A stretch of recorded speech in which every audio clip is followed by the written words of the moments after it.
Happy Friday, everybody. Thank you for showing up. Congratulations on making it to the end of another week. Do not underestimate making it to the next day, how important that is. Wow. Especially after these last 2 years. Temporarily in front of my boring red backdrop for at least one more week. I have a brand new backdrop with a whole bunch of stuff that's being constructed for back here, so it'll look kind of cool. It'll actually look like I belong on YouTube after that's done. So let me go ahead and get started here. So a couple of things we're going to be talking about. Obviously, we're going to be talking about the newest episode of Strange New World. I will be without my Star Trek wingman today because of work issues. We're going to talk about the brand new announcement of the 14th Doctor. I am having a hard time pronouncing his name, but I will do my best. He's coming up. He is the first person of color to be a doctor. So like I said, representation wise, that's important, especially for a fan like me who's grown up with Doctor Who. This is going to be the first one that looks like me. So I'm pretty sure it's going to be important across the board. It's the first 20, 30, 40 years from now, it won't be a thing. But right now, 2022, it's still significant. What else are we going to talk about? Hey, Monday, after I was a kid in 1986 when I first saw Top Gun, we at the Sci-Fi Center have been promoting Top Gun all this week. So I'll show you guys some of the promotions that we've done for that. In regards to getting hyped and ready, I will be headed out to an advanced screening this Monday here in Vegas to see it with about 40 or 50 of our closest friends. So let me go ahead and get into the chat room and say hi to everybody there. And hey, Vince, thanks for coming back. How are you doing? Hello, Stella. And that was quickly done. So one of the get Thade in here. What's going on, Thade? Hey, not much, man. Okay, cool. I'm gonna mute out for a second. Go ahead and do your opening stuff. I'll be right back. I'm okay. A little bit behind, but I'll be there. Yeah. Okay. All right, man. One of the things that is not on my topic list but happened earlier this week is the Warner Brothers Discovery did their upfront. Now, hearing about this upfront, a lot of people thought there was going to be some major announcements and everything else going on. There was going to be some major sea changes, movie announcements. That's not really what an upfront is. Upfront is basically for advertisers who have money to spend and are looking to invest in advertising in your programming. It's more so for the TV market and somewhat streaming because most streaming platforms now have an ad tier. So revenue from ads is very important for them. But it wasn't really, I didn't even set my clock for it, to be honest with you. It wasn't something I was waiting at YouTube to, as a big deal. But it was made a big deal. A lot of people thought some stuff was going to get announced. A lot of my Snyder buddies thought that this was going to be the day that they announced it. And even I said, when Warner Brothers Discovery took over, you got quite a while before they announced anything significant. Given the way the company has been handled the last 9 years, you can't expect anybody to come in less than a month, which is what he's been at the helm for, just over a month, and make major announcements. They're going to have to evaluate their entire product, and they're going to have to do a postmortem and go back to 2013 all the way up till now to see what has worked, what hasn't worked, why hasn't it worked, what personnel has to be put in and out. I mean, there's just a lot of things that happen before you start dropping major announcements. One of the first things they did is they delayed a lot of things so that they could assess and see what they have. That's why you see The Flash, which is supposed to happen a lot sooner than it is. It's not happening until the summer of next year. Black Adam's been moved. So what really needs to happen is they need to take a look at their product and take inventory in their product before they make any major announcements. Now, they have made cancellation announcements, but if you look at it, a lot of the stuff that they have either pushed back or canceled should have never been greenlit in the first place. A $75 million Wonder Twins show. Come on. I mean, we're not spending, any money on our major IPs like, Superman, but you're going to spend it on something like that. I got a feeling that some of the stuff that is going to hit the screen, if this current regime had been in place, would not have been greenlit. You could argue the fact that Peacemaker and the Suicide Squad aren't greenlit under the Zaslav regime because it appears that he's looking to go for the heavy hitters, the Supermans, the Batmans, the Wonder Womans, and etc. So there was not going to be any major announcements, and I thought it was foolery for anybody to think there was going to be any. Also, he brought up things like, and I'll go ahead and share the screen.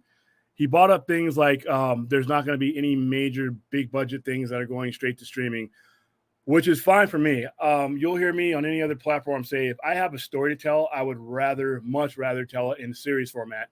And $35 million for a Superman movie, I don't want to see what that looks like.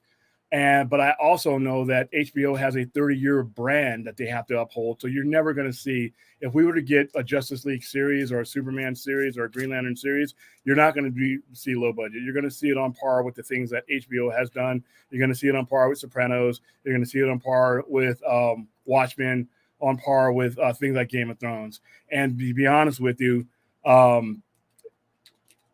this series format between 8 to 10 episodes is the best thing for streaming, because if you look at what Star Trek is doing right now, at the beginning I had Star Trek Discovery. I went from Star Trek Discovery to Star Trek Picard, and from Star Trek Picard to Star Trek Strange New Worlds. And really, if you're trying to retain subscribers, you do not want to give them an opportunity to leave your service or put their money anywhere else. And if you can link these things together, one after another in 9 parts, you have 18, 19, 24, 36 weeks of content now, and then you're working on other things. A movie, it comes and goes.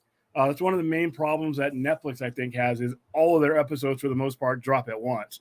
Once you watch and binge that episode, the conversation is over not too long afterwards. But when we're going week to week to week, I don't know how many times that I've discussed with customers Game of Thrones in between episodes of Game of Thrones. It's just a better business model. So while he said there won't be 35, anything, going above a $35 billion budget for straight to streaming, HBO Max doesn't need that. They need series. They need content. They need long-form content that keeps us going on a very long and winding road. So let me go ahead and bring up the article that, like I said, everybody thought this was going to be something that it really wasn't. So here's the Warner Brothers scheduled Batgirl for theater release.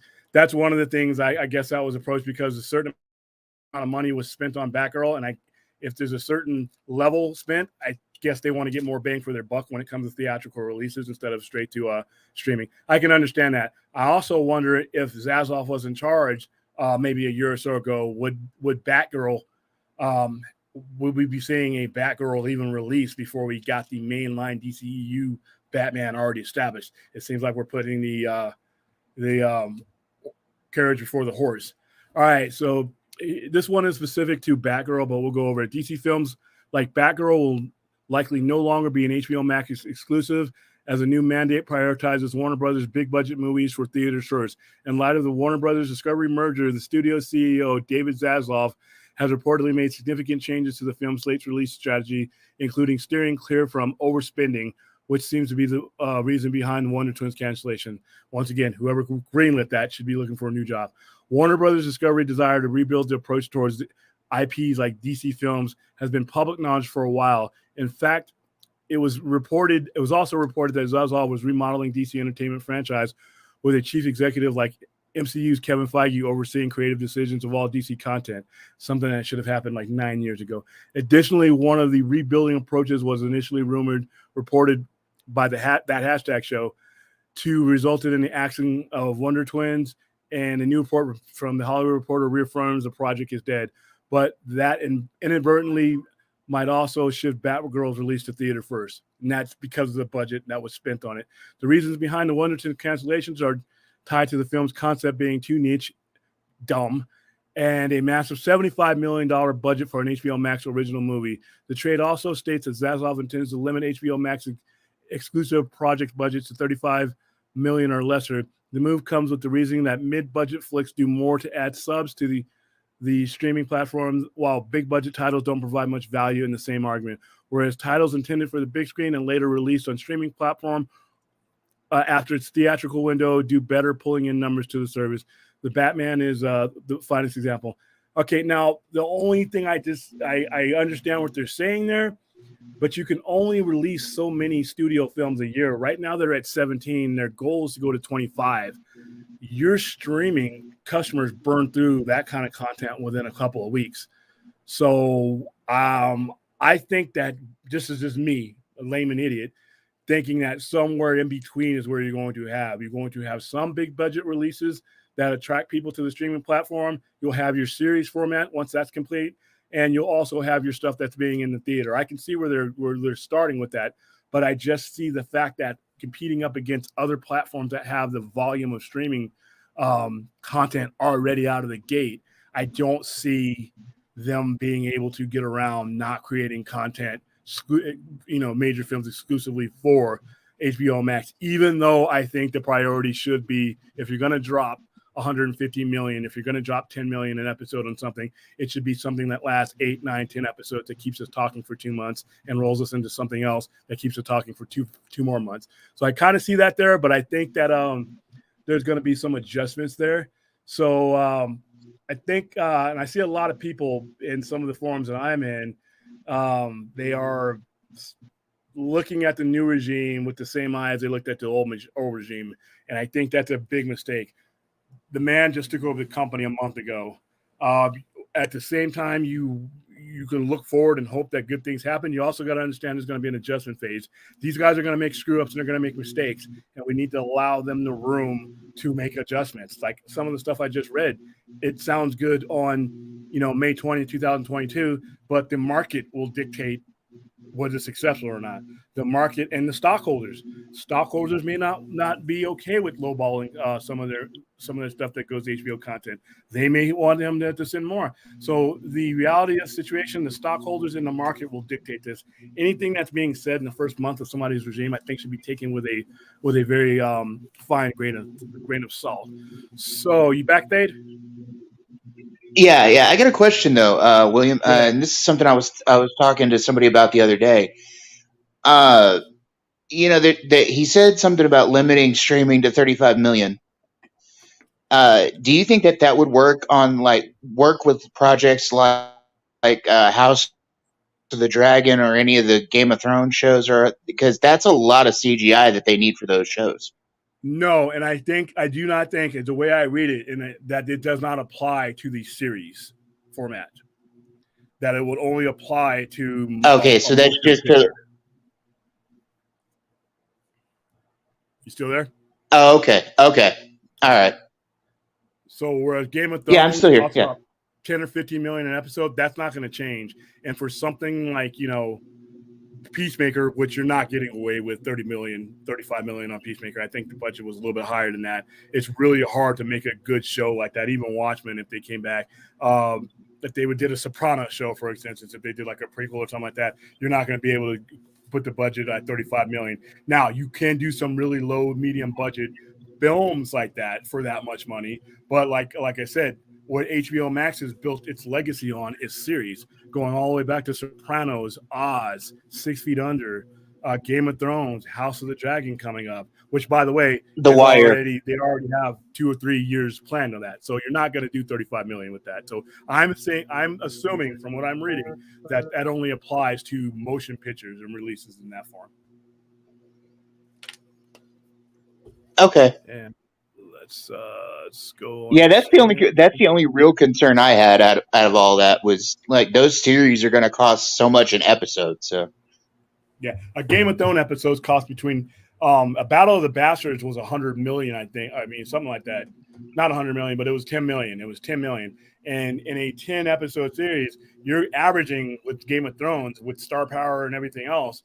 CGI on location. They film Game of Thrones in some of the most exotic locations that are ever for any TV show. So you're not getting away with anything less than 10 million an episode. So right there, you automatically would exclude any of those shows. And Peacemaker, you're not going to, like I said, there's enough effects in Peacemaker to where it's not going to be 30, unless you're going to make 3 or 4 episodes.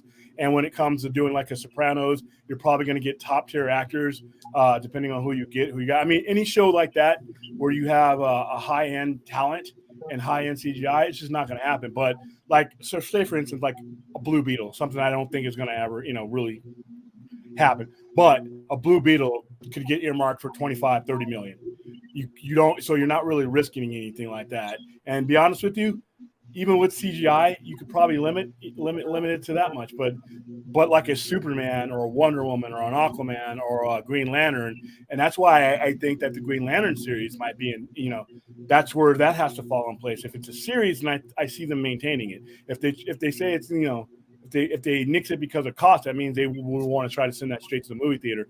But you're not gonna, like I said, you can get away with a cheap Batman stuff, not even that much, but because of practical effects and a lot of things that are not in other superhero movies, you can't do it, I don't think, with a Superman or a Green Lantern. With Green Lantern alone is CGI heavy just from the concept.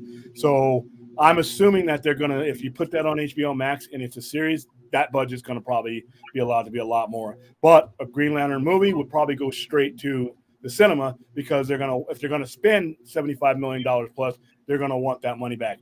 Now, where I am wondering is if you're going to be charging $14 a head and you're eventually going to get to 75 million to 100 million subscribers a month, which is the goal for all these guys, you're talking about pulling in over $1 billion a month. What justifies the bang for the buck? If I'm pulling in 12 billion plus a year just off my streaming component, forget about everything else in the box office. If 12 million is coming from my streaming component, can you lowball and cheapen efforts when you're trying to retain? Because at some point it's not growth. Growth is not going to be as important thing because you can only so many people have TVs and get HBO Max and Netflix and all these things. Eventually you're going to max out. So at that point, it's about retention. And if you start lowballing me, if I start seeing, a Sesame Street level Superman, am I going to come back? So they got to be careful about, I always say you get what you pay for. And obviously David Zaslav and all these guys know way more than me, but at the same time, smart people make bad decisions sometimes and they have to adjust. The previous regime, they would double down on the mistakes.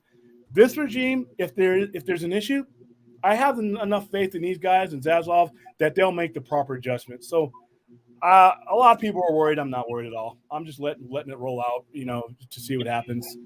So yeah, and that's pretty much the tact I've taken with it too. It's a wait and see. Guy just took over. They're having a clean house right now. Things are gonna fall into place as if we give them time. Yeah, and we're so gun shy because of the ways that things have been ran. We're almost waiting for things to fail so that we can affirm our depression and our belief that things are always going to be bad. And that's not the case. You just got to give some people time and see where they want to, how they're going to put all this together. They have a lot of work to do, and it's not just DC films. They have a lot of work to do with DC, the IP in general, because to be honest with you, the comics aren't doing as good as they can. It's heavy on Batman, Superman, and certain things. I mean, Batman carries the paper division right now, and DC has a wealth of characters that have been mismanaged over the past, be honest with you, off and on over the past 30 years. You've had some bright spots in there, some great stories, but it's not the powerhouse that it could be, and it doesn't do a lot to recycle the customers.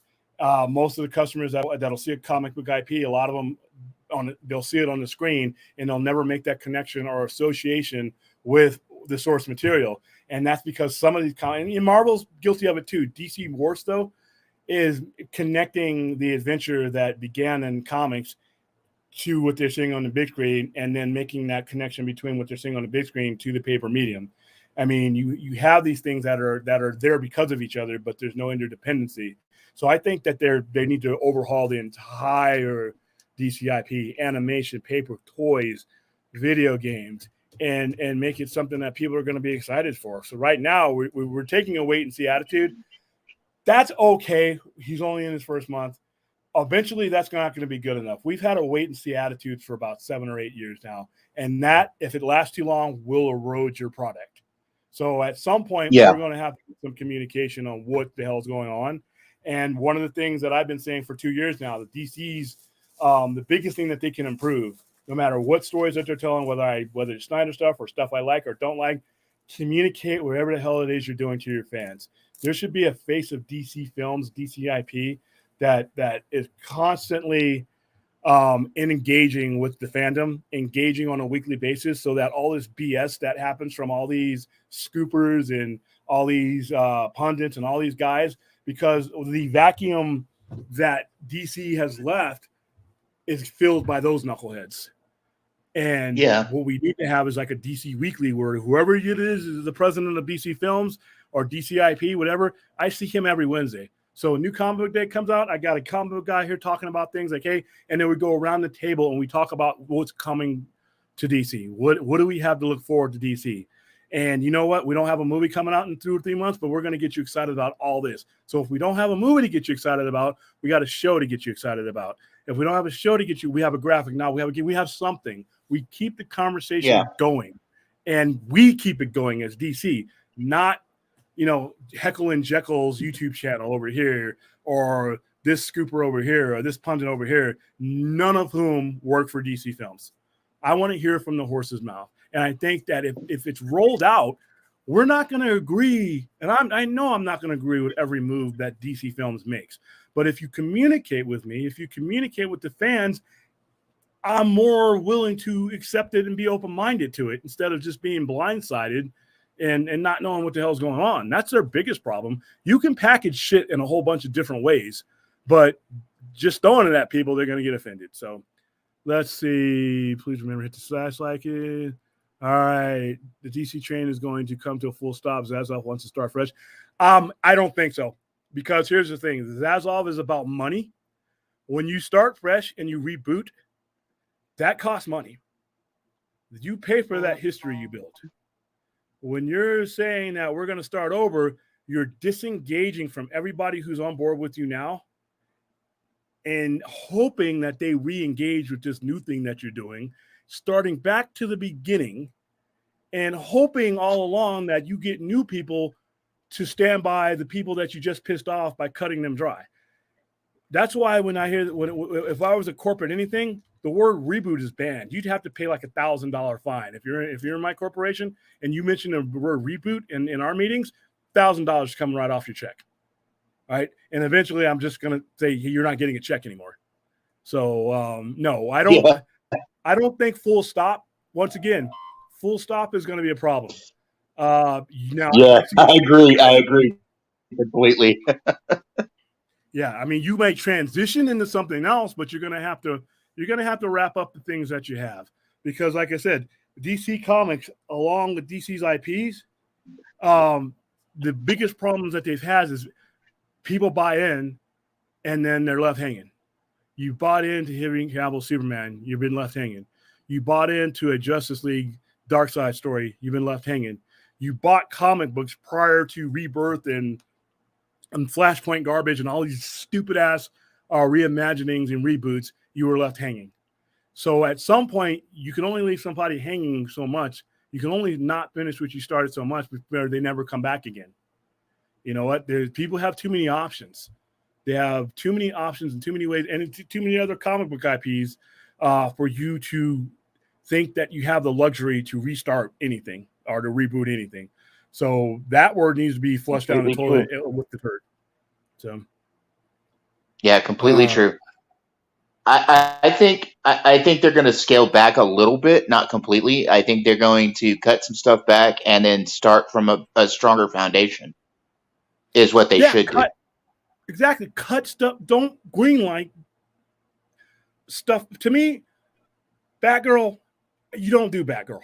You don't do Batgirl until I and everybody who's laying eyes on your product knows what's going on with Batman. And I'm not talking about Pattinson Batman, because that movie does not help my overall franchise as far as keeping the momentum going on the type of platforms where the bigger money is made. That helps the Batman. That helps the Batman 2 and the Batman 3, which you're probably going to get. But that doesn't help. That doesn't interconnect with all the other IPs. Connected storyline is not a Marvel Comics thing. DC created it, by the way. Connective storyline is a comic book thing. It's the design of the comic book telling apparatus is to connect you. That's been the case for 80 years. So it's not like DC is doing something, somebody else invented. First of all, they invented it, but they also invented the superhero for the most part. So that storytelling and that expectation is there. Meet the expectation. That's all I'm saying. Let's see. Who we got? All right. So actually CW shows, actually crap. Yep, that I agree. And stop greenlighting things that just don't need to be there. You know what? Once you establish your main trinity, then we can start going off on the reservation and start bringing in the B's and C characters, like I always say. And people compare it to Marvel. Once again, the talking raccoon doesn't mean shit without the other 20 some odd movies. If you release Guardians of the Galaxy on its own without the Thanos trilogy, anything, just we're releasing Guardians of the Galaxy, only movie out there, nothing else connected to it. That does the same thing that Howard the Duck does. And it probably costs a lot more people their jobs because of the fact that it's a much higher budget. And to their credit, Marvel would have never made that movie.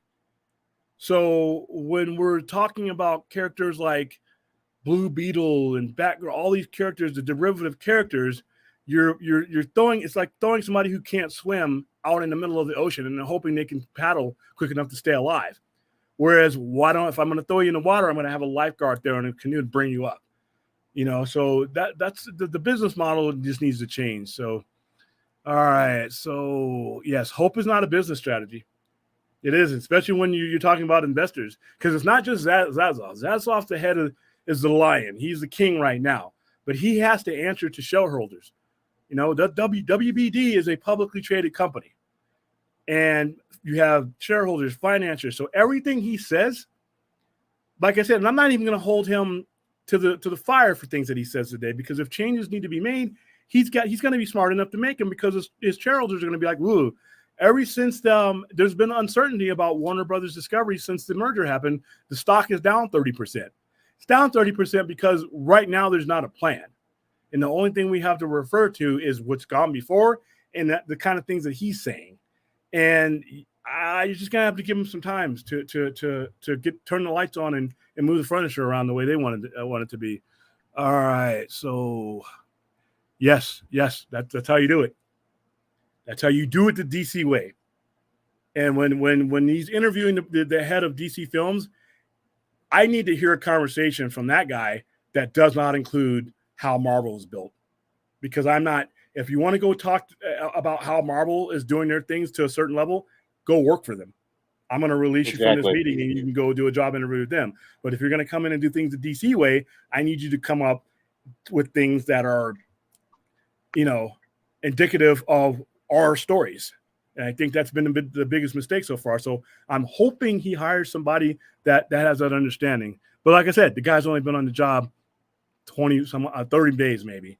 The old guy's carpet is still in the room. All right, we're still, the mail is still being forwarded to another address. So give it time. A lot of it is hindered on, like I said, the Snyder stuff, and people are like, oh, the Snyder, and all the guys who are coming out there with Zack Snyder's Justice League. Zaslav just killed the Snyder movement, and I'm like, now I understand why people do it. It's because they know they're going to trigger people. They know they're going to piss them off, and they know they're just going to get a reaction.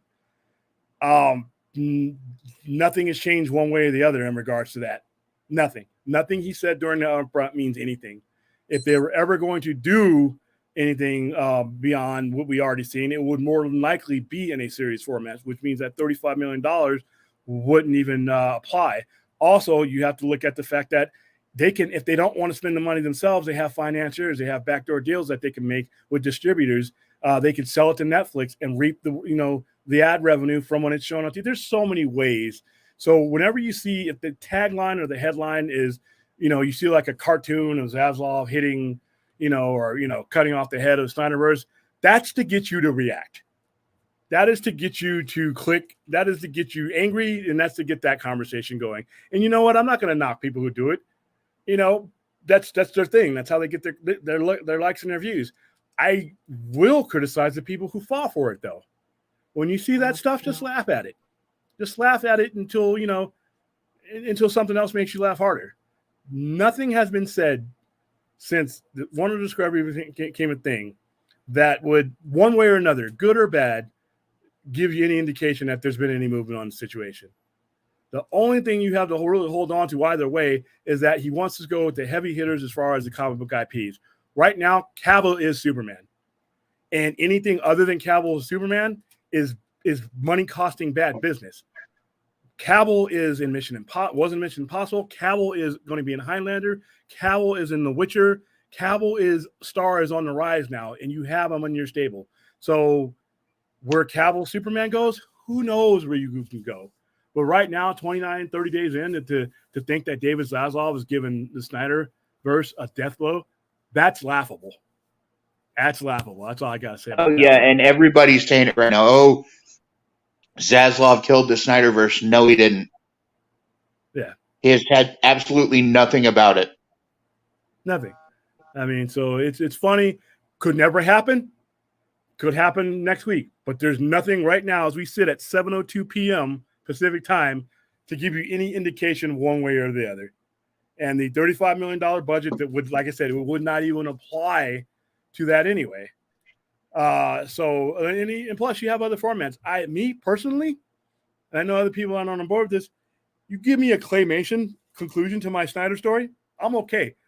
I would rather have stick figures flipping through the page of animation tell me the story than not have the story told. That's where I'm at. So yeah, it's been kind of goofy with all that. I've seen that. And some of the people I know and love, I have them on this channel and they're great. Guys, you're being triggered. You're being triggered to get that conversation started. There is nothing there either way. We are in the same place we were when Warner Brothers Discovery took off. So, all right. So let's go to Dave. I keep getting confused every week. Do you watch Star Trek Strange New Worlds? Yeah, I finished third episode yesterday evening. So yeah. All right, cool. Because I know we had got with you on that one. I continue to love this show. Yeah, me too. Hold on, let me get it up here to give their review of it. I got my own review of it. This character, number one, has been around for 56 years. And for them to go into that type of detail with her was great. To some of the moral compromises that they've had to make.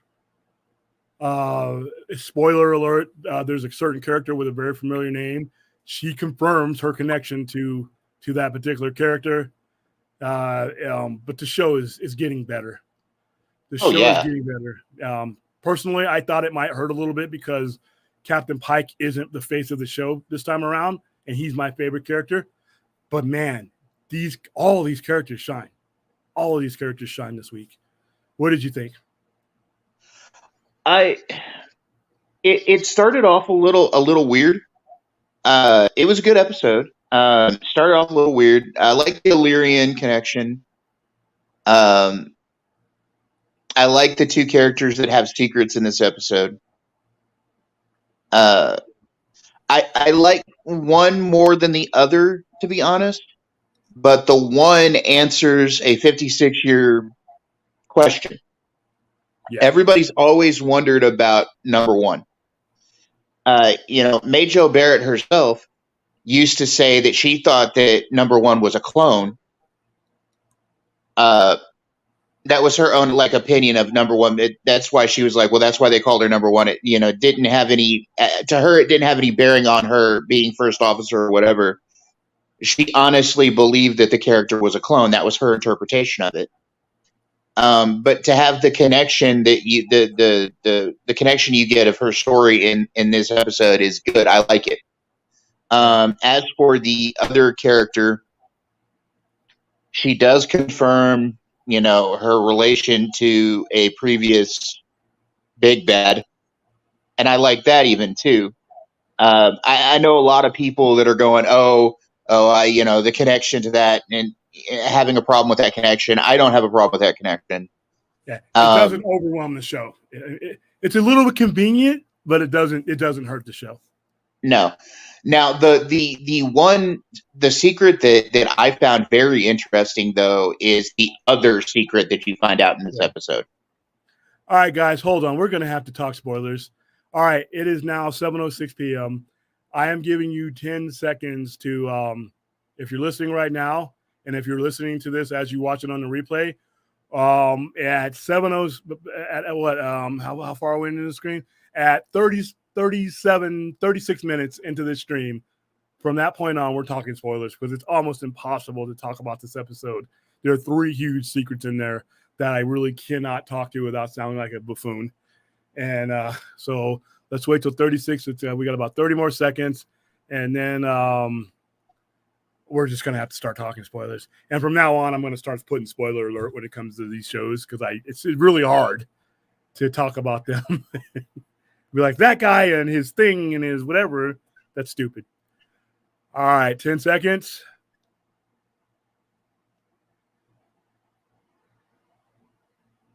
Three seconds, 2, 1. All right, we're at 36 minutes into this cast, and we are going to talk spoiler alerts when it comes to Star Trek Strange New Worlds.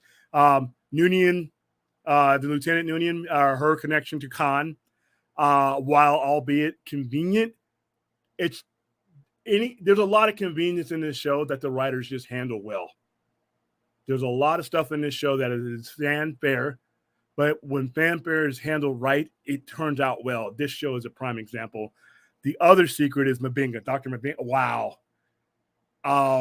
Yeah, that was the one that got me. That was the one that blew me away. It's like, because I've always had I know it's illogical because, teleporters aren't a thing, but I've always had a cringe with the teleporters, ever since the accident in the motion picture. Oh, yeah. I've always had this fear of teleporters, Well, technically you die.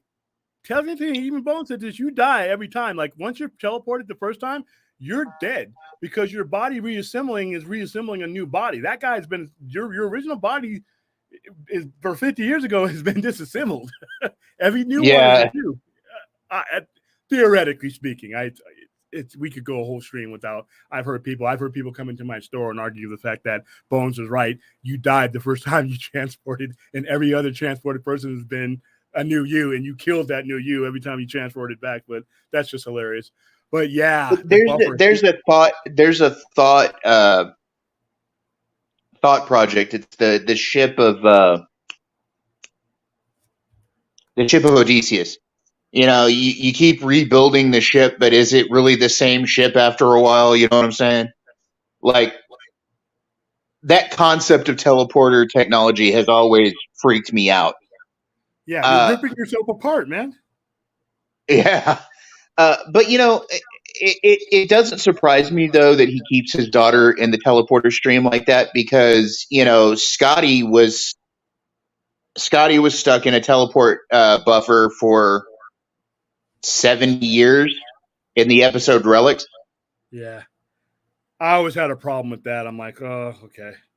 I mean, I understand what they did and why they did it, but dude, the fact that normally these guys would just grow old, but because we want that nostalgia when we can get it, we put Kirk in the Nexus ribbon, which was bullshit. I hated that movie. Or we put Scotty in a pattern. Instead of Bones, McCoy being a 137-year-old admiral and just growing old, we wanted to keep the ones we could keep young so that we could write a nostalgic story. I understand it and I don't hate it, but it's like, wow, how convenient. Yeah. But it worked here. But there's some things here that he put the crew in danger. He literally could have got them all killed. Yes. I understand the reason. That's still a selfless reason for what's supposed to be a selfless organization, right? I mean, right. So hers is more of a lie. For the spoiler for number 1, she's an alien. She's an Illyrian.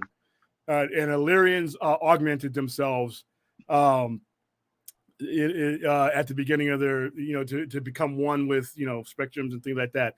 There are a certain set of ones that wanted to join Starfleet, so they were going to deconstruct themselves, and that's what the episode is about. While they deconstructed themselves and de-engineered themselves to be normal humans, they ended up becoming energy-type beings and everything else. So I'll let you watch the episode for those, details. But the bottom line is that number 1 is augmented.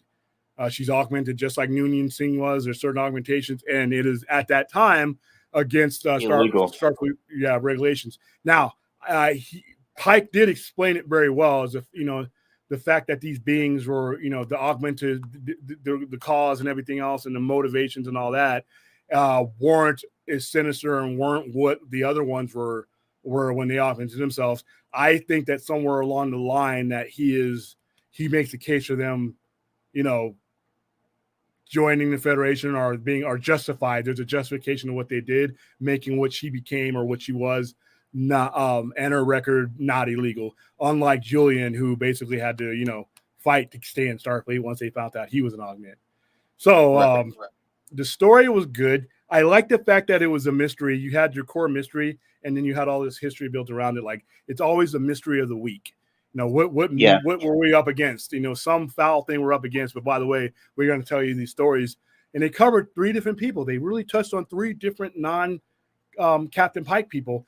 I love Discovery, and I think Discovery is a great show, and we wouldn't even have this show without that.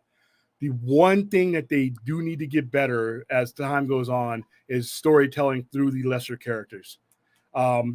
Next year, Strange New World has kind of perfected that. They tell you stories from angles and levels that the other Star Trek shows just aren't doing or were not doing. So yeah, Stella wants spoilers.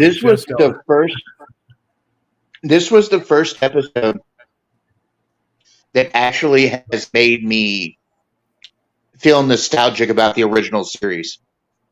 Because this episode was very episodic. It was very mystery of the week. It was it harkened back to that old time.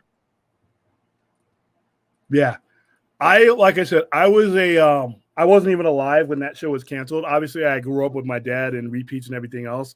So there's a difference between when I watched The Next Generation and I lived that and I watched all the shows subsequently that came out after that.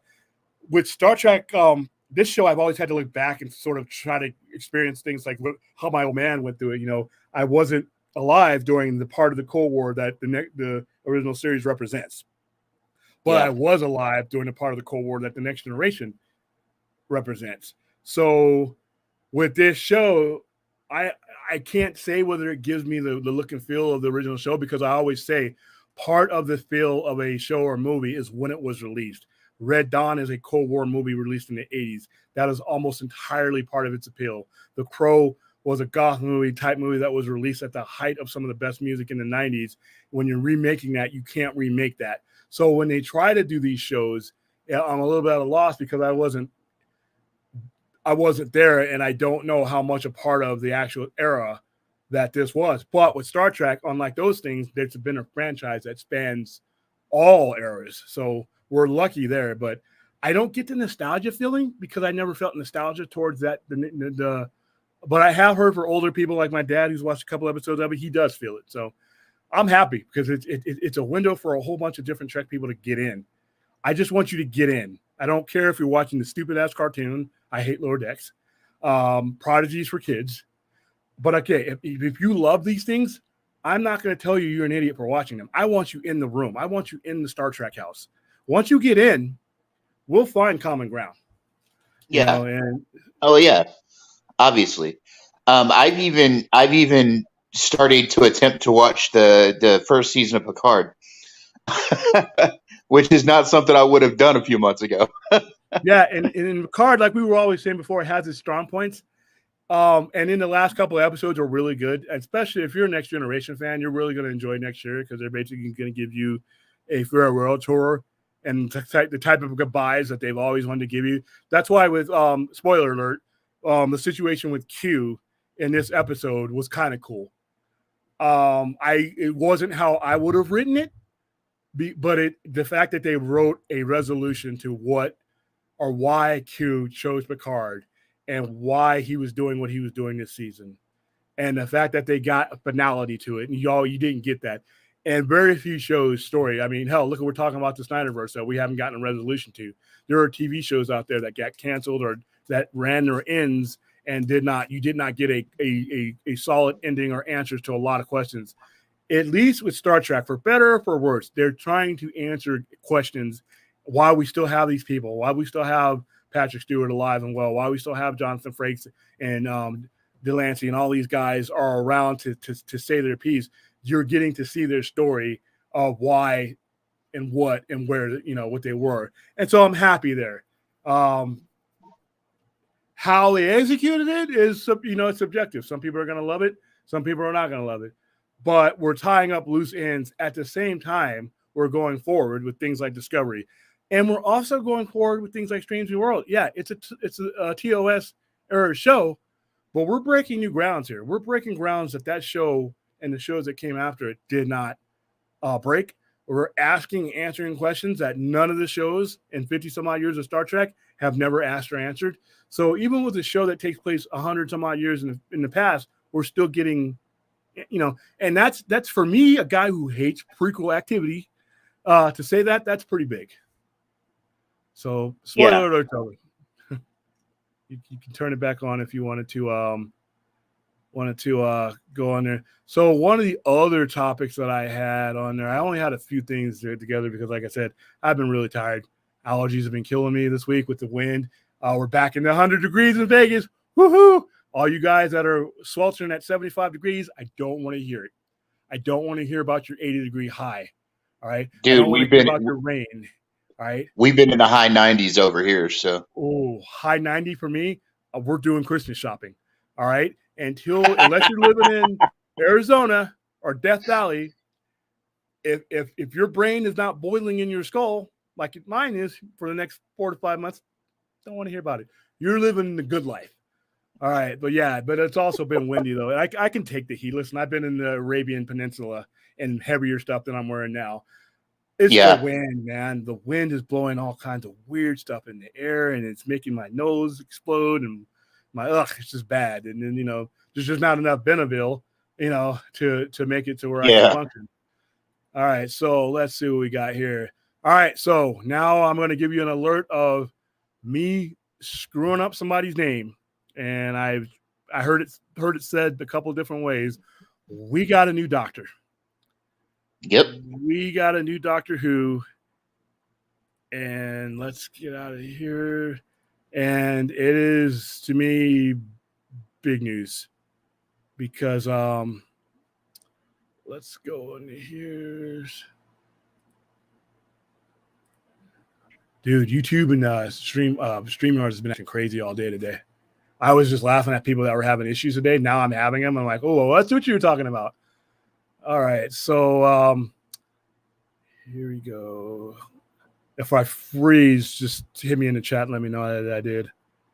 All right, so start cam, share screen, and Chrome tab. So let's talk about. All right, this is.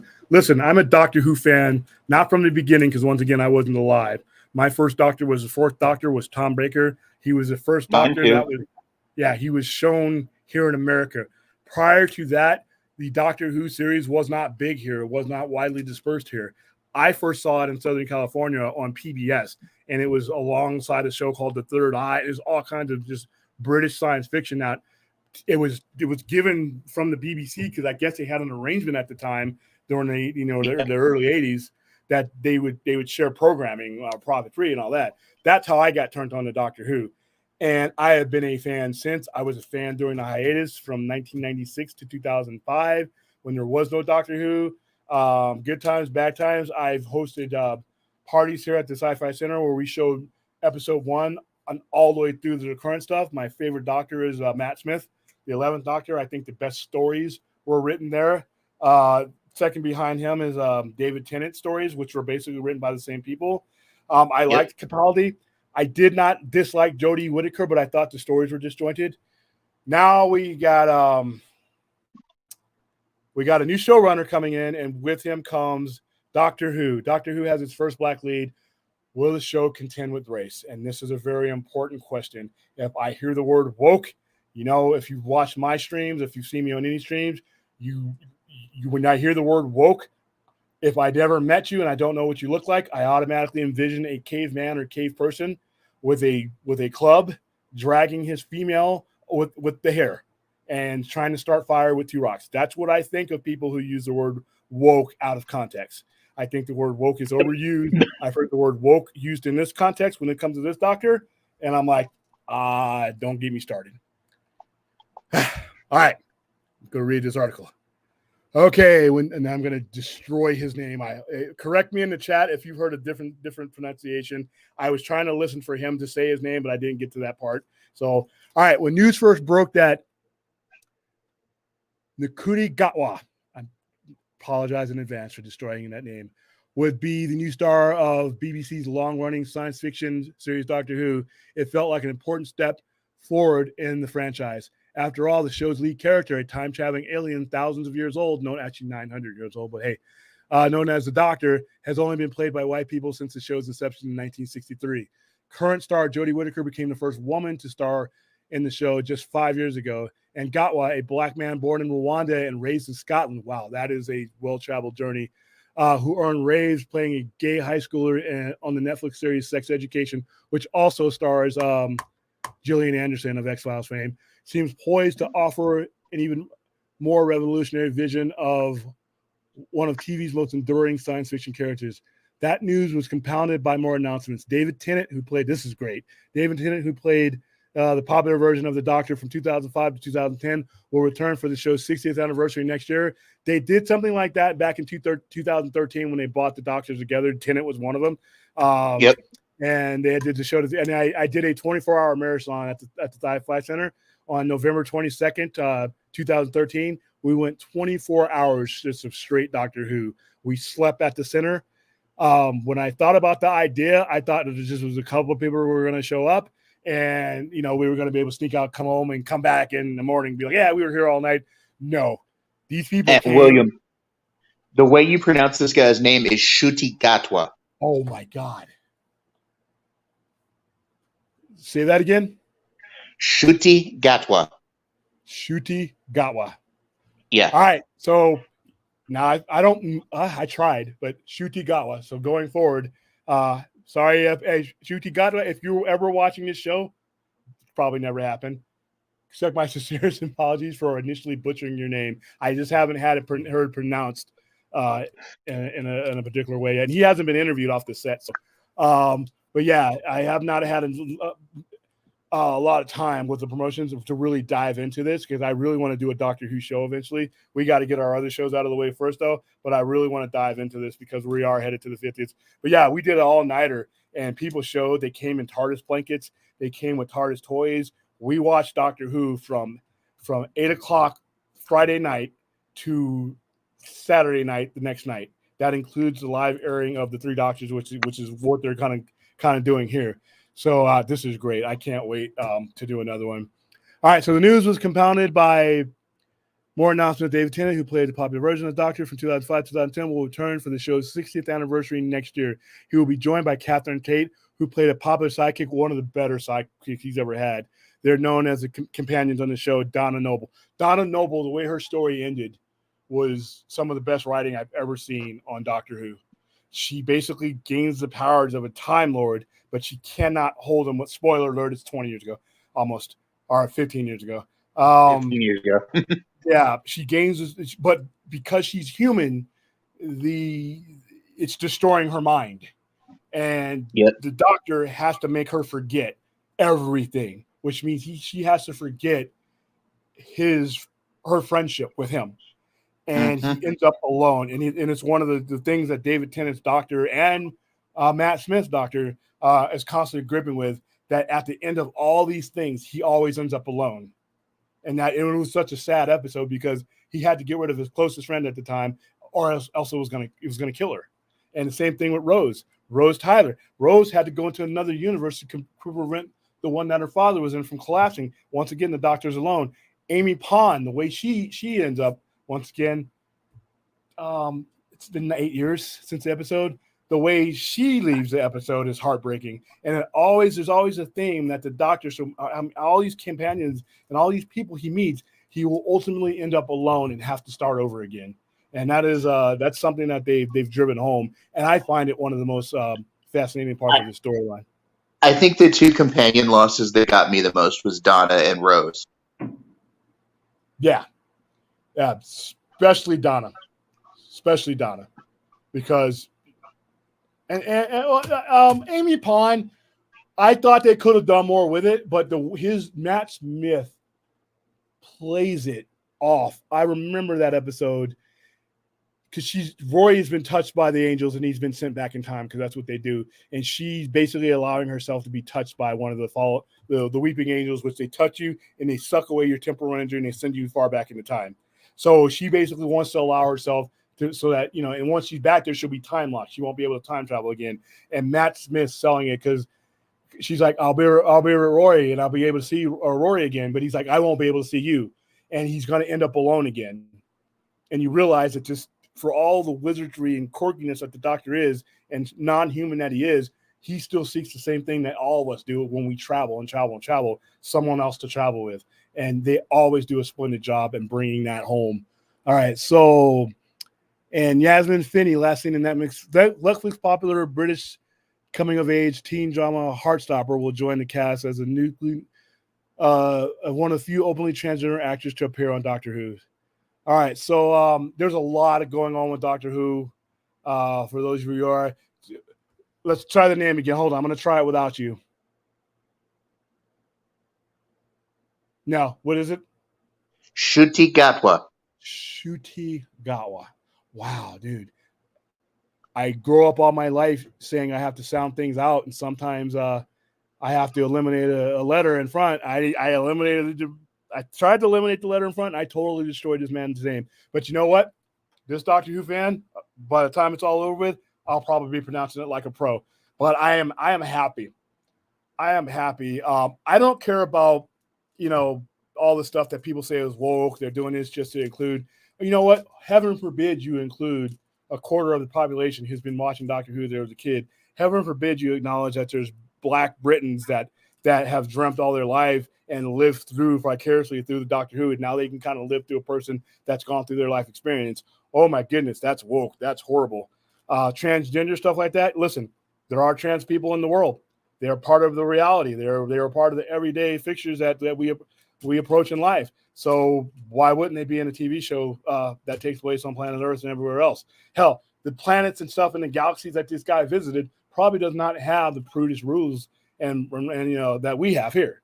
So they're thinking outside the box. I love the fact that and this guy's an excellent actor. I have had a chance to see him on Sex Education, and he's great. I had a chance to see his interview, and I was hoping he would. I was kind of cheating, and I watched another one today, hoping I could be able to pronounce his name right. But he was interviewing, and he was talking to Queeby, the guy who's going to be taking back over the storyline. They were shooting something. So I'm looking forward to this. I'm looking forward to not just him. I'm looking forward to the re-embracement of some of my favorite Doctors and getting a chance to see them again. Are you a Doctor Who fan, Thade? Yes, I am. My first Doctor, of course, was also Baker. But I had the privilege of growing up in the UK, so I knew about the other Doctors way before people in the United States did. My favorite Doctor, of course, was Tennant. And I still say that one of the saddest moments in all the years of this show was Tennant's transition to Matt Smith. His I don't want to go, Yeah, and he's alone again. He says goodbye. Yeah. I love that. Dude, I remember that because he goes and he says goodbye to a whole bunch of people. Remember that? Uh-huh. He goes around and Yeah. says goodbye to some people, and then he goes in. The best transition, as far as dialogue goes, is from Matt Smith to Peter Capaldi's character. That speech he gives to Clara as he's about to transition. I don't cry a lot, and I didn't cry here because I'm not a wuss. Sorry. But I was driven to a tear when he says it all just goes away, doesn't. I won't forget one moment of this. I will never forget when I was the Doctor, and it was really cool. And that, like I said, the storytelling that was Matt Smith's Doctor. If you are going to get into Doctor Who, man, to me, I would get in there and explore back and forth. Get into Matt Smith Doctor, and then look. Trust me, once you get into that Doctor, or any Doctor for that matter, but Matt Smith Doctor, you will be addicted, and you will explore the rest of the Doctors. Hey, what's up, bro? Dan? Now, as for this guy being the new Doctor, for an immortal being that has lived for hundreds of years, I don't see where there'd be a problem with him having a version of himself that's black or whatever. It never bothered me. Hell, even Jodie Whittaker didn't bother me so much. I just didn't like her storylines. The fact that the Doctor was female never bothered me. Yeah, it was just a strip. He may run into some narrative problems that we may have to run into because he's a time traveler. What's going to happen if he has to go back to 1960s America? What's going to happen? The Doctor goes all over 1,000 years. What's going to happen if this particular Doctor has to save the world, but he has to do it through 1830s South? Yeah. If he has to come into the middle of a civil war. Well, I think this opens up a lot of interesting storylines. Yeah. And I'm not saying, listen, that's going to be uncomfortable, but that is a great story to tell. I look forward to them taking that risk because, like I said, we've always viewed it through the point. It's not just the fact that it's a black Doctor. It's the fact that we are now going to view all of this through the storyline of somebody who's going to be treated drastically different than the other 13 counterparts. Even the woman, still a white woman. White woman shows up in 1960s America, it's a white woman. Black guy shows up in 1960s America, depending on where you are at. If it's 1965, 1964, Freedom Summer,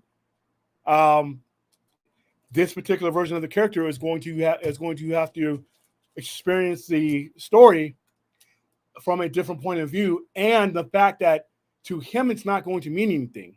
He is a timeless character, but he's taking our characteristics, and he may have to go into a place where our characteristics aren't what they are accepted. So it's going to be I look forward to that story. I will embrace that story. I'm looking forward to the complexity, and I hope they don't run from it. So I hope they stick with it. I hope they do engage it. I hope they don't shy away from it because there may be controversy or that it may make guys uncomfortable. Tell the story, man. Being black, it comes with a lot of things. It also comes with a history, a proud one, but there's also an American history. We've been part of the country, like I always say, since there was a country, since before there was a country. Our history is there. So if you're going to tell a storyline of a time traveler, unless you're going to sugarcoat it and say he's only going to show up in time, travels where we're accepted, that's generic. That's not real. Yeah. And I know we're talking about a Time Lord, but Doctor Who has always told a contemporary story, whether it be about war, cultural acceptance, all that. If it's been woke, it was woke on November 22nd, 1963. It's it's just like Star Trek didn't become woke. Star Trek was born of wokeness. And if you have a problem with woke Star Trek now, you've had a problem that you couldn't even identify for about 50 some odd years now. So I am you came to a den of nerds to tell us to shut up. Way to go, Brodan. But yeah, it's definitely going to be interesting. Hey, going on, Jared Jar Jar's face. Jeez, I do so many screen names. I'm trying to keep a straight face. Yeah. Peter Cushing did a movie. Did a Doctor Who movie. Yep. So, all right. So my last topic is something that has nothing to do with science fiction, but it's my stream. So it's time for some Top Gun. And we're doing it mainly because we're doing the Sci-Fi Center is promoting Top Gun. We gave away tons of tickets to a special screening that we are going to be doing on Monday the 23rd. So I will go get to see a movie I've waited 36 years to see. Waited 3 years once it was made because of COVID and everything else. I'm just glad I made it to see it. Tom Cruise, it's not fair. He has not aged. Tom Cruise looks great in this movie. He is amongst, he's standing and flying side by side with people literally, no joke, 30 years younger than him. And here he is, so let's bring up, I want to bring up the promotion. So for the promotion, and you guys can do this on your own. I'm going to type this into the chat because it's hilarious. What's my call sign.com, and you can go there, and it gives you the ability to come up with your own call sign, but it designs a helmet for you. It gives you a call sign, and it gives you an image that looks exactly like this, and it is hilarious. I did it, but mine looks too stupid. We had customers doing this to qualify for tickets all week long, and here's the end result. There's one of my customers, Eric Matthew. So it puts the helmet on you, it puts your call sign on there, and you type in these characteristics about yourself, a couple of different questions, and it gives you a call sign. So what we did all week long is we had people do it and send us a picture. And when you sent us a picture, we got you a seat for this Monday screening. So this is kind of cool. Like I said, I don't know if this generation of kids is going to embrace this movie. I don't care. This movie looks cool. I've seen some of it already. I've seen some of the opening scenes. I've seen so many trailers. I feel like I can put together the movie. How old are you, Thade? I am 47. So we're the same age. So you're a geezer like me. So this movie's in our wheelhouse. It's not science fiction. It's not horror, but it's Top Gun, man. No, I remember seeing the first one, and actually when I started driving, one of the first songs I ever blasted out of a car was Highway to the Danger Zone. Yeah, and that's in this movie too. Lady Gaga has her own soundtrack to this movie. I saw the video. I love Lady Gaga. I don't like this song, but I only watched the video to see if I could see it can piece together the movie again. They do a lot of the same stuff that they did and the bar scene. If you can kind of see the trailers of some of the stuff that they've done in the movie to give you that nostalgia feeling of it again, which I'm on board with, man. I'm on board with.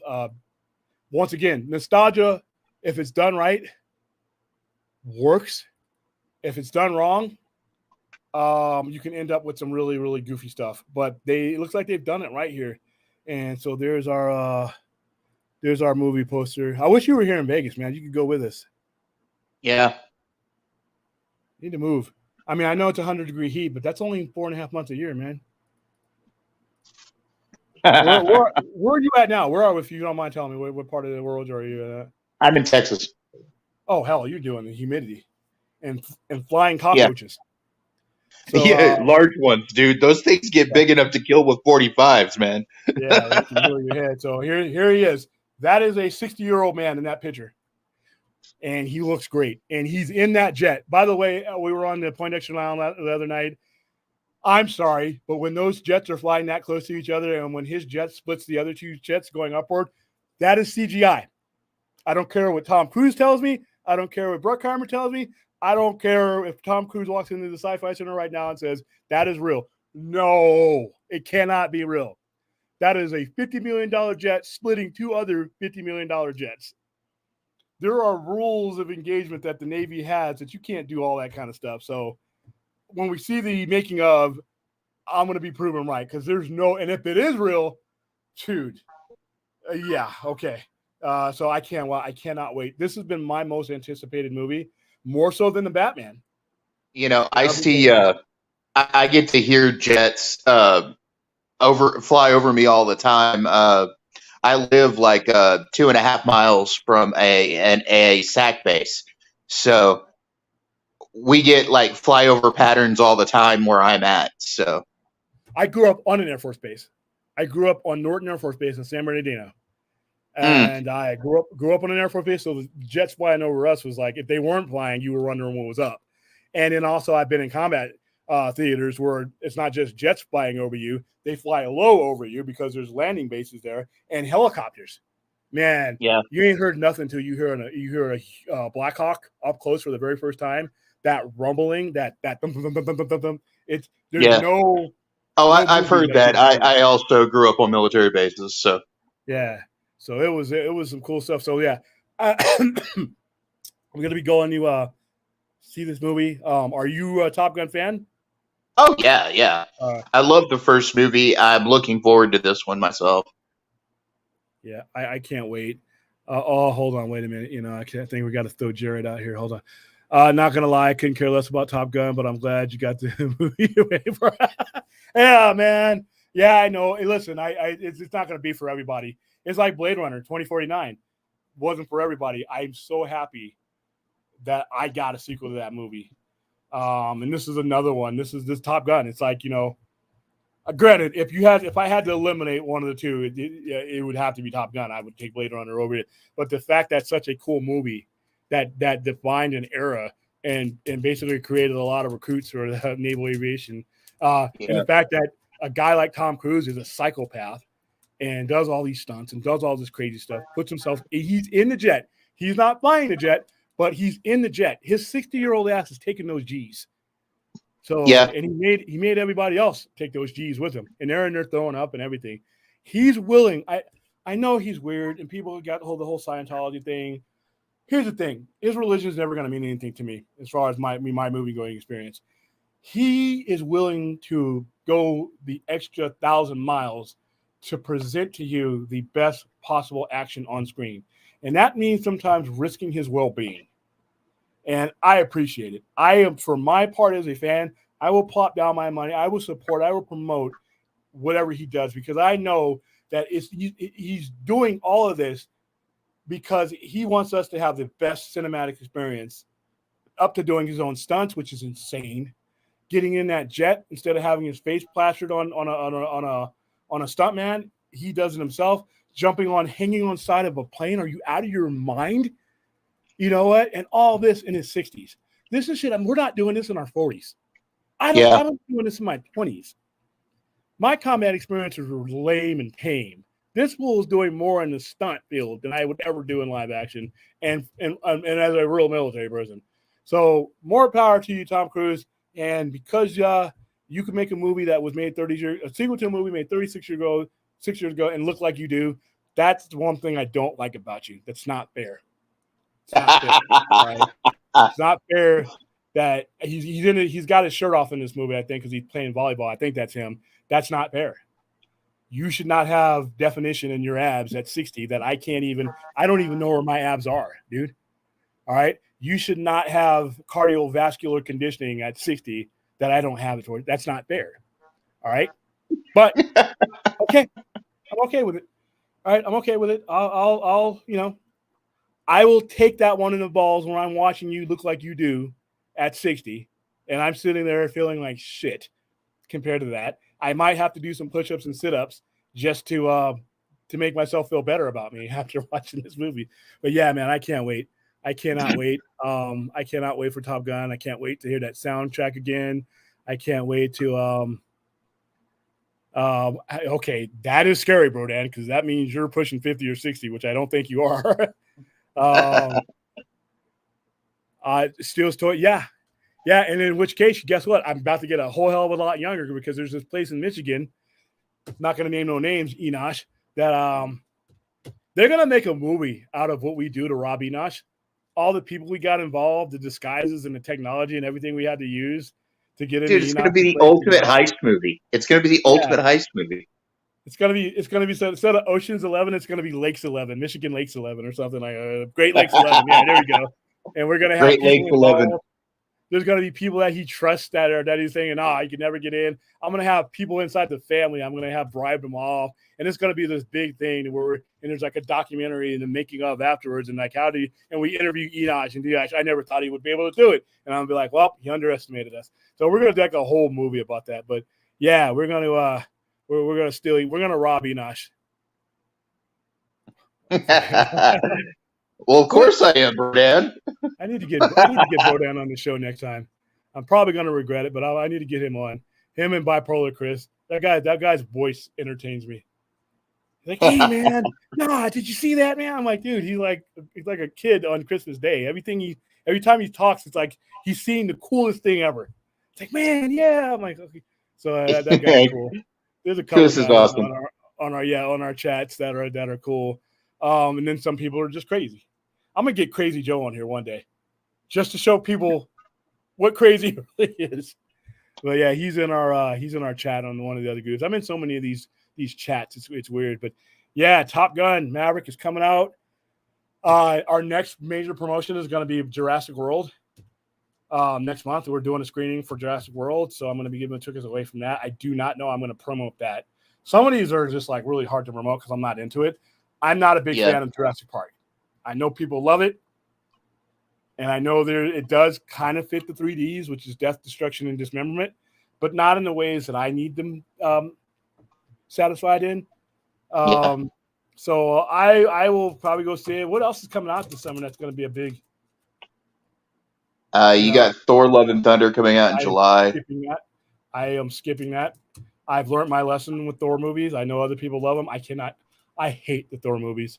They get dumber and dumber with each one. I like him as Thor, and I like the individual performances sometimes, but they haven't done anything individually with that character. Same thing with the Hulk. That makes me not care about that character. I just don't care about Chris Hemsworth's Thor. I just don't care. And not that he doesn't, but when he's with the Avengers or when he's with everybody else, he's relevant. He can bounce that silly shit off of all, people. And that's why Ragnarok was a Ragnarok movie guest starring Thor. And they did that because they realized that the character is so weak that they have to surround him with distractions. And I'm like, why didn't you just write a better story? Why don't you just develop him better? You have him there. He's a good actor. I mean, I don't know, but when he's with the rest of the Avengers, it's like they elevate his character up. But I'm not. Yeah. I'm gonna skip Love and Thunder. I'm actually, to be honest with you. Well, yeah, I will get it within 20 seconds. You know what? I might do it anyway, Brodan. I may be burnt out of Marvel comic book movies. Not of their series. I'm enjoying the series. I enjoyed Loki. I loved Moon Knight. I thought Moon Knight some of the best stuff that they put out on any medium. But the last Marvel movie I saw, it was Multiverse of Madness. And I was a bit underwhelmed. And I'm like, I'm just not on that trip anymore that I was at the first half of these movies. I figured out that some of these movies are just going to suck. DC, I haven't gotten there yet because, to be honest with you, there just hasn't been enough content. That's their only defense. They haven't burnt me out because they haven't put out enough good content yet. It's half and half, but when you've only put out 10 movies, that's only 5 movies. So I'm not quite burnt out, but I may be burnt out of Marvel movies right now. I'm not burnt out on Marvel because, like I said, the shows have been awesome. Yeah. I'm looking forward to Secret Invasion and all that stuff. I'm looking forward to that. I'm not really looking forward to the next Marvel movie. And that at the end of No Way Home. The next couple of movies are, I'm gonna watch them because I'm a Marvel completist, MCU completist. But like, I can't say I'm looking forward to them as much as I would be like an X-Men movie or Fantastic Four. But I'm still gonna see them. Yeah, and I'm full of crap. I probably will go because I'm a comic book guy. I'm a science fiction guy. It's kind of hard. Just like I'm going to watch Obi-Wan, even though I'm tired of this era. Oh, by the way, I read an article somewhere. They're starting to expand into things far away from the Skywalker story, which is that's all you need. You had me at that. And if they truly finally, I'm going to jump back into Star Wars. But I'm going to watch Obi-Wan because it looks like a quality show. But I would rather be watching something that has nothing to do with those characters in that era. Listen, take a risk. One of the things that Kevin Feige and them they do is they're taking a risk off of a format that they just didn't. They're telling stories differently than they did in this previous phase, right? And they know that they're going to get some blowback. They know that they're going to get some friction. But you know what? They're confident in themselves, and they're confident that their storylines will last long enough to where the people who are hating on things right now will come around. That's what I want Star Wars to do. Yeah, you're going to get some pushback from some of the fossils that are like, I got to have Chewie, I got to have Han, I got to have Leia, and just keep giving me younger actors to play these characters. You're gonna have to cut the umbilical cord from those guys eventually. Or if you're going to give those guys their baby food and change their diaper, that's fine. But there are guys out there like me that, hey, I'm a Star Wars fan too. You're just going to leave me behind. So it looks like now they're finally going to slow down the car and they're going to let us in. So I'm happy. So it's a good day. All right, let's see if we got anything on here. That was pretty much all I had to cover, man. It was like not a big geek week. I a quality geek week as far as news, but not a lot of topics I felt like covering. Next week we're gonna have a band list, and one of the reasons why you have not heard certain topics on here, the band list will include certain things. Automatically, that will be on it. Is Johnny Depp and Amber Heard will be banned. Lord of the Rings is banned. So I'm going to develop a ban list. There's things that just don't get brought up on the thing. And you all will be adhering to the ban list. Oh, DC animation banned. And when I do my intro, just so that we know where we're at, we're going to have the ban list on the screen as a reminder to everybody. These are topics I give no shits about. Don't care about DC animation. I was a grown man while you guys were growing up with that. I'm sorry. Oh, X-Men animation banned. All right, X-Men 97 banned. So we're going to have a list. We'll still have plenty of rich topics to talk about, but we're just going to skip past all the nonsense because sometimes I get emails and questions. William, what do you think about them redoing or them making a live action movie about Batman the animated series? And I wish I had the Steve Harvey, the buzzer that they use on Family Feud. Click right on that boy, because I might have to get with Enoch on that. Hey, William, what do you think about Lord of the Rings? You know what I think about Lord of the Rings? Game of Thrones. That's what I think about Lord of the Rings. So yeah, we're gonna have a bad list. Yes, Russell T Davies is back. He's tied for my favorite storyteller. I understand why people love him because he's told some really kick-ass stories. But I like the guy. I like his successor too. Did some cool stuff. Let's see. Yeah, started off with Tom Baker. Yeah, like I said, a lot of us old people did. And I don't know how old you are, Stella, but I know if you started off with Tom Baker, if you started off, he was 1974 to 1981 was his run. And I started my very first episode I watched of Doctor Who was in 1980 on PBS. So yeah, I think Stella's up there with us. All right, can't wait to see Maverick. Yeah, from everybody I heard, it needs to be seen in IMAX and all that. We're gonna go see it in IMAX. So, all right, guys, that's it. I am all geeked out. I will see you next week. I'm going to get a hold of my usual cadre and see if they're available so we can start pumping out these Sci-Fi Center Presents. Every week I got a new one that we need to tell. And now I'm down to 5. So I'm going to have to ask you guys to take days off from work and just sit with me so we go through these topics. Mutant Massacre, Chris Claremont era, Blade Runner. I've already gone over the ones, X-Files. There's 3 or 4 of them right out of the chute that we're going to have to just pump out. So I need to get on that tomorrow. So Sci-Fi Center Presents will happen in earnest soon. But all right, guys, thank you for coming. Thank you. I almost called you Brodan.